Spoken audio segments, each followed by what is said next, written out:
Hello everyone, कैसे हैं आप लोग। आज हम संज्ञानात्मक विकास की अवस्था के बारे में जानेंगे, जिसमें जीन पियाजे के द्वारा दिए गए चारों अवस्था के बारे में हम लोग डिटेल में समझेंगे। संज्ञानात्मक विकास की अवस्था का सिद्धांत stage theory of cognitive development, जिसे जीन पियाजे के द्वारा दिया गया था। जीन पियाजे ने बच्चों के विकास के लिए चार अवस्थाओं दिया, जिसमें उन्होंने बताया था कि जो बच्चों का विकास होता है वो हमारा डिसकंटिन्यूअस होता है। डिसकंटिन्यूअस यानी कि असतत होती है। असतत आप ऐसे बोल सकते हैं कि यानी बच्चा जब एक स्टेज जो है कवर करता है, उसके बाद दूसरा स्टेज आता है, तीसरा आता है और चौथा आता है। इन्होंने 0 से लेकर 15 वर्ष तक के बच्चों पे कार्य किया, उनके विकास पे इन्होंने बात कही, जिसमें इन्होंने अलग अलग भागों में बांट के अलग अलग जो डेवलपमेंट यानी अलग अलग चरण के जो आपके भाग होते हैं, जो आपके खुद के द्वारा किए जाते हैं, उसके बारे में इन्होंने बताया था। संज्ञानात्मक विकास मस्तिष्क की संक्रियाओं की प्रगतिशील गुणात्मक परिवर्तन और वृद्धि के कारण होता है। संज्ञानात्मक डेवलपमेंट क्या होती है? तो यह मस्तिष्क की जो संक्रिया होती है, ऑपरेशन यानी जो हम लोग के द्वारा ऑपरेट किया जाता है, तो उसकी प्रगतिशील यानी जो प्रोग्रेसिव है, यानी जिसको हम लोग काम कर सकते हैं, जिस पे हम लोग काम किया जा सकता है, तो उसके जो गुणात्मक परिवर्तन होते हैं, गुणात्मक यानी कि आपके क्वालिटेटिव चेंज होते हैं, जिसमें आपके विचार हो सकते हैं, आपके थॉट्स हो सकते हैं, आपके बिहेवियर हो सकते हैं, तो उसमें जो आपकी वृद्धि होती है उसके कारण आपका क्या होता है? संज्ञानात्मक विकास होती है। यानी जो आपका कॉग्निटिव डेवलपमेंट होता है, ये आपका डायरेक्ट किससे लिंक होता है? माइंड से होता है। अब माइंड में जो भी चीज़ें आपके थॉट आए, थिंकिंग आए, आपके अंदर इमेजिनेशन की तर्क शक्ति आए, अमूर्त चिंतन की तर्क शक्ति आए, एब्स्ट्रैक्ट थिंकिंग की तर्क शक्ति आए, रीजनिंग की तर्क शक्ति आए, लॉजिक की तर्क शक्ति आए, तो ये जो भी चीज़ें आपकी चीज़ें आ रही हैं, तो ये आपका किस में आएगा? संज्ञानात्मक विकास में आती है। संज्ञानात्मक विकास 4 क्रमागत अवस्थाओं में अग्रसर है। इनके द्वारा 4 भागों में बांटा गया था। अवस्थाएं हमेशा एक समान क्रम में घटित होंगी और कोई भी अवस्था छूट नहीं सकती। देखिए, ये बहुत अच्छी बात है। इन्होंने कहा था कि जो भी हमारी 4 अवस्थाएं हैं, तो एक समान जो हमारे क्रम है उसमें घटित होगा। यानी कि पहले इन्होंने बताया आपका कि सेंसरी मोटर स्किल है, उसके बाद आपको आएगा प्री ऑपरेशनल आएगा, तो यानी कि एक समान जो है घटित होगा और किसी को हम लोग स्किप नहीं कर सकते, क्योंकि हमारे ये जीवन का क्या होता है? एक अभिन्न अंग होता है कि इस अवस्था में जो है ये चीज़ें क्रियाएं हमारी होगी ही होगी।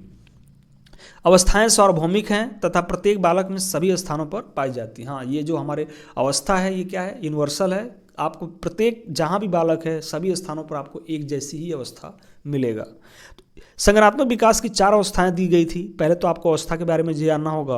पहला था संवेदी गामक संक्रियात्मक अवस्था, सेंसरी मोटर ऑपरेशनल स्टेज, जिसे इन्होंने 0 से 2 वर्ष की बात की थी। पूर्व संक्रियात्मक अवस्था प्री ऑपरेशनल स्टेज 2 से 7 ईयर। मूर्त संक्रियात्मक अवस्था कॉन्क्रीट ऑपरेशनल स्टेज 7 से 11।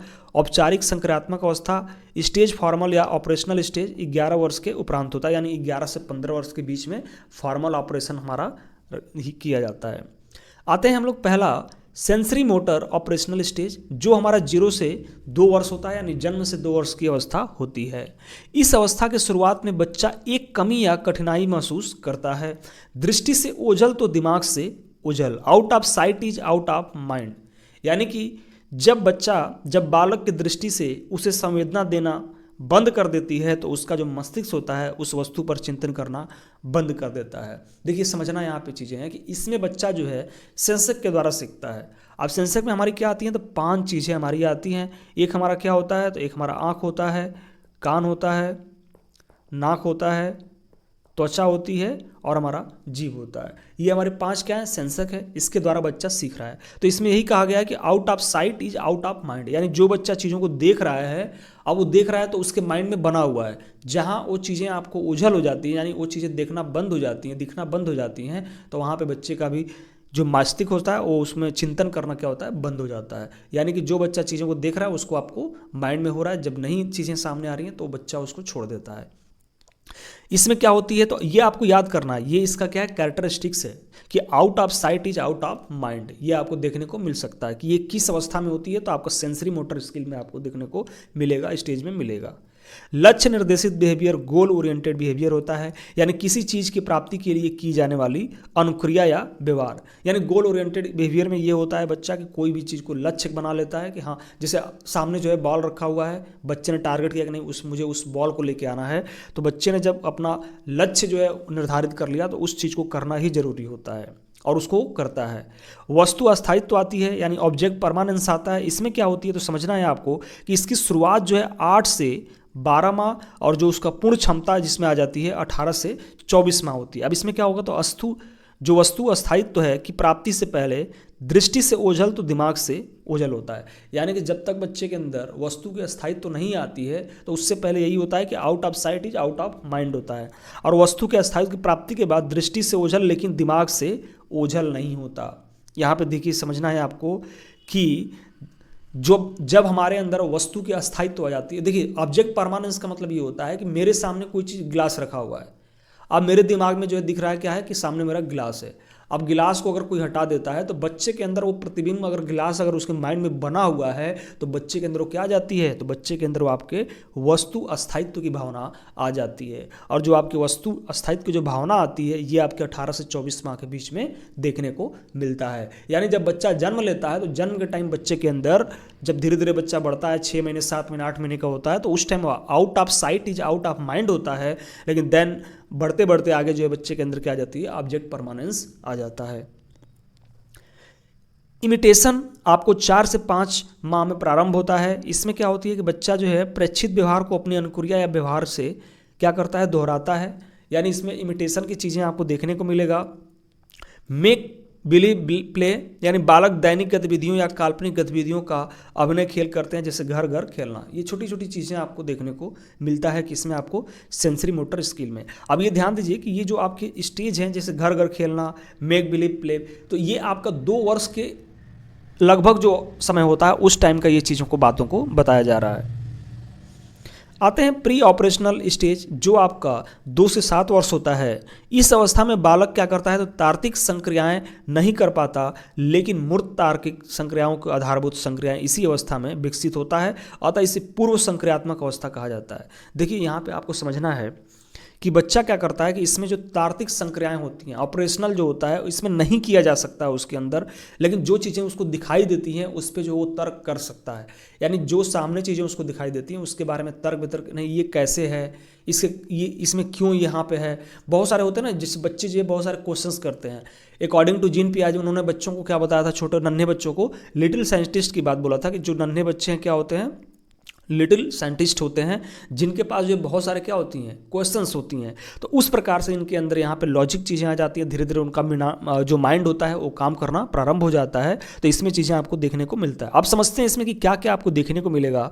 तो केंद्रीकरता आती है, सेंट्रलिज्म आती है, यानी एक आयामी चिंतन के कारण बालक केवल एक पक्ष या एक आयाम या एक पहलू के आधार पर ही किसी परिस्थिति या समस्या में चिंतन करता है, और यह एक आयाम वह अपनी मर्जी अपनी पसंद के अनुसार चुनता है, जिससे हम लोग जो है अहम केंद्रित कहते हैं। यानी यहाँ पे आपको समझना है कि बच्चे के अंदर जो है सेंट्रलिज्म आ जाती है, केंद्रीकरता आ जाती है। यानी बच्चा जो है केवल किसी एक पक्ष, यानी जैसे 2 पहलू होता है ना सिक्के का, तो दोनों पहलू को आपको पता है कि हाँ एक आपका हेड होगा एक आपका टेल होगा, लेकिन इसमें बच्चे को किसी भी आयाम का जो भी हमारे डायमेंशंस होते हैं उसमें केवल इसको एक पक्ष के बारे में पता होता है, एक परिस्थिति के बारे में पता होता है, जो इसको क्या करता है माइंड में अपना सेंटर बना लेता है कि हाँ ये चीज़ें क्या है आपके सामने दिख रही हैं। तो इसके बारे में आपको देखा जाता है। ईगोसेंट्रिक क्या होती है, तो वो केवल स्वयं के दृष्टिकोण से चिंतन और कार्यात्मक तथा बालक द्वारा दूसरों के दृष्टिकोण को स्वीकार न करना। देखिए ईगोसेंट्रिक का मतलब ये होता है इसमें कि इसमें बालक जो है अपनी चीज़ों को ही एक्सेप्ट करता है, दूसरों की चीज़ों को निगलेक्ट करता है। इसमें समझना ये चीज़ें हैं आपको कि ये बच्चे को यहाँ पे नहीं पता होता कि सामाजिक क्या होते हैं, तौर तरीके क्या होते हैं, किस तरीके से कार्य किया जाता है। तो इसमें बच्चा ईगोसेंट्रिक होता है, यानी कि उसके अंदर ईगो होता है। अभी हम लोग आपको पता होगा सिगमंड फ्राइड के द्वारा जो ईगो और सुपर ईगो की बात किया गया था। जो आपका ईगो होता है ये सामंजस्य स्थापित करता है, यानी कि सामंजस्य स्थापित मतलब कि मुझे अगर पता है कि नहीं ये चीज़ मेरे लिए सही है तो दूसरा चाहे कितनों भी उसके बारे में बोले, अगर मुझे पता हो गया कि नहीं ये मेरे लिए सही है तो मैं उसको ही मानूंगा। तो ये बच्चों के अंदर क्या है, ईगोसेंट्रिक चीज़ें आती हैं। किसमें, आपको प्री ऑपरेशनल में। इसमें देखिए समझ में आना होगा कि बच्चे के अंदर यहाँ पे क्या चीज़ें हैं, ये इंपॉर्टेंट है आपको, जो बार बार पूछता है। बच्चे के अंदर जो आपकी रिवर्सिबिलिटी होती है, रिवर्सिबिलिटी यानी कि पलटावी गुण, जैसे कि मान लीजिए ये आप देख रहे हैं पानी है, ये पानी क्या है, बराबर है, आपको देखने को मिल रहा है। अब इसी पानी को हम जो है एक आपके वर्टिकल और एक आपने हॉरिजॉन्टल जो बॉटल है, जो कि दोनों का सेम लीटर है, एक ही लीटर दोनों का सेम है, इसमें हमने फिल किया। अब बच्चों से मैं पूछता हूँ कि किस में ज़्यादा पानी है, तो बच्चा क्या करेगा, जो आपका ये चौड़ा वाला जो ग्लास होगा इसको बताएगा कि हाँ इसमें जो है ज़्यादा पानी, जबकि दोनों में पानी क्या है, सेम है। तो इसमें बच्चे के अंदर अभी पलटावी गुण नहीं होती हैं। किसमें, प्री ऑपरेशनल में। द्रव्यमान या जो पदार्थ होते हैं इसके बारे में बच्चा जो है नहीं बता पाता है, जैसे कि ये छोटा है ये बड़ा है। श्रेयसन नहीं आती है बच्चे के अंदर, जैसे ये मैंने सटा सटा यहाँ पे लिखा हुआ है 5 है और इसको दूर दूर कर दिया तो बच्चा कहेगा कि इसमें ज़्यादा है इसमें कम है। तो बच्चे के अंदर श्रेयसन नहीं होता है, संख्या को जो है चीज़ों को नहीं समझना आता है। तो ये किस में आपको देखने को मिलते हैं गुण, ये आपके प्री ऑपरेशनल में गुण देखने को मिलते हैं। अब यही गुण आपके जब बच्चा जो है नेक्स्ट अवस्था में चला जाता है तो ये सब कुछ आ जाएगा। रिवर्सिबिलिटी आ जाएगी बच्चे के अंदर, बस बच्चे के अंदर श्रेयसन आ जाएगा, बच्चे के अंदर किसी भी द्रव्यमान या पदार्थ के बारे में जानने की सब कुछ चीज़ें आ जाती हैं। किसमें आपको, तो आपको आ जाती हैं कॉन्क्रीट ऑपरेशनल में। एक 2-3 चीज़ और इसमें होती है, जैसे जीववाद क्या होता है, एमनीज क्या होती है। तो जीव और निर्जीव की अहम केंद्रित संकल्पना को पारंगत चिंतन पर हासिल है। यानी देखिए समझना है यहाँ पे, जीववाद का मतलब होता है कि बच्चा जो है निर्जीव चीज़ों को क्या सजीव समझता है। जैसे मान लीजिए कि मम्मी है, अब बच्चे को टेबल से जो है ठोकर लग गई, अब टेबल से ठोकर लगती है तो बच्चा रोने लगता है, मम्मी जो है टेबल को ऐसे कि नहीं मार दी उसको, ऐसे जो होता है तो बच्चा क्या चुप हो जाता है। इसका मतलब कि बच्चे को ये है कि हाँ इसको जो है मार पड़ी है क्योंकि इसने जो है मुझे मारा हुआ है। तो इस तरीके से उसके अंदर अभी क्या होती है, जीववाद आती है, यानी वो सजीव और निर्जीव में वो अपना भेद नहीं कर पाता, यानी सभी को जो है एक समान लेके चलता है। लैक ऑफ कंजर्वेशन यानी संरक्षण का अभाव होता है इसमें, मैंने बताया ये आपको। लैक ऑफ रिवर्सिबिलिटी यानी पलटावी गुण का अभाव होता है बच्चे के अंदर। अब आते हैं कॉन्क्रीट ऑपरेशनल स्टेज, मूर्त संक्रियात्मक अवस्था जो आपके 7 से 11 वर्ष होते हैं। इसका मोस्ट इंपॉर्टेंट ये चीज़ होती है कि इसमें बच्चे के अंदर जो है मूर्त चिंतन आ जाती है। मूर्त चिंतन क्या होती है, कॉन्क्रीट आपके जो थिंकिंग होती है इसमें बच्चे के अंदर डेवलप हो जाता है। यानी बच्चा जो है किसी भी चीज़ों को देख के क्या कर सकता है, उसका कल्पना कर सकता है, उस पर थॉट या अपने विचारों को रख सकता है। ये चीज़ें बच्चे के अंदर आ जाती हैं। यहाँ पे आपको कन्वर्जेशन आती है, यानी कि बच्चा जो यहाँ पे चीज़ें नहीं कर पा रहा था तो यहाँ पे तीनों चीज़ें करने लगता है। रिवर्सिबिलिटी आ जाती है और आपके श्रेयसन श्रेणीकरण करने लगता है बच्चा। एनालॉगी आ जाती है, क्लासिफिकेशन कर सकता है किसी भी चीज़ को। और इसमें बच्चे के अंदर सबसे बड़ी चीज़ें होती हैं कि कॉन्क्रीट थिंकिंग आ जाती है, यानी बच्चा जो है किसी वस्तु को देख के वो चीज़ें उसके बारे में चीज़ें परिकल्पना करके बता सकता है। लास्ट हमारा आता है फॉर्मल ऑपरेशनल स्टेज, जो हमारा 11 से 11 वर्ष के उपरांत होता है और ये आपका 11 से 15 वर्ष तक चलता है। इसमें क्या होती है, बच्चे के अंदर अब्स्ट्रैक्ट थिंकिंग आती है। अब्स्ट्रैक्ट थिंकिंग क्या होती है, इसको हम लोग बोलते हैं अमूर्त चिंतन। यानी कि बच्चा जो है बिना वस्तु की चीज़ों को सोच सकता है। अगर मैं किसी वस्तु के बारे में बच्चों को पूछता हूँ तो बच्चा जो है उसके बारे में बिना देखे चीज़ों को बता सकता है। क्यों, क्योंकि इसने जो है जो प्रीवियस के जो आपके स्टेज थे उसमें उन्होंने बच्चे ने उस वस्तु के बारे में अपना क्या किया है, अपने स्कीमा अपने दिमाग में उस चीज़ को संगठित कर चुका है। तो इसमें आपको क्या आ जाएंगी, तो इसमें आपके एब्स्ट्रैक्ट इमेजिनेशन आ जाते हैं, हाइपोथेसिस आ जाती है और बच्चा इसमें क्या करता है, किसी समस्या के लिए पूर्व कल्पित कर लेता है, यानी प्री जो है एज्यूम उसका समाधान भी रख लेता है। तो ये सब कुछ चीज़ें गुण आपको किस में देखने को मिलती हैं, तो आपको फॉर्मल ऑपरेशनल स्टेज में देखने को मिलता है। इसमें आपको और भी होती हैं, जैसे बच्चे के अंदर डाइवर्जेंट थिंकिंग आ जाती है। डाइवर्जेंट थिंकिंग क्या होती है, तो ये आपका in out of the box होता है, जिसमें क्या होती है कि संपूर्ण या समग्र को छोटे छोटे भागों में विभाजित करके अलग अलग भागों पर चिंतन करने की क्षमता होती है। यानी कि जो भी हमारे पास समस्या होती है उसका क्लासिफिकेशन करते हैं और क्लासिफिकेशन करने के बाद उसके एक एक समस्या पे हम लोग काम करके उसको बेहतर तरीके से किया जाता है। एनालिसिस कर सकते हैं, इसमें चीज़ों को विश्लेषण कर सकते हैं और कॉज इफेक्ट रिलेशनशिप आती है। हाइपोथेटिक डिडक्टिव जो थिंकिंग होती है बच्चे के अंदर वो भी आपको इसमें डेवलप देखने को मिलता है। यानी कि बच्चा टोटली क्या करता है, तो बच्चा टोटली जो है इसमें आपको चीज़ों को देख सकता है। इसमें कन्वर्जेंट थिंकिंग भी आपको देखने को मिलेगा।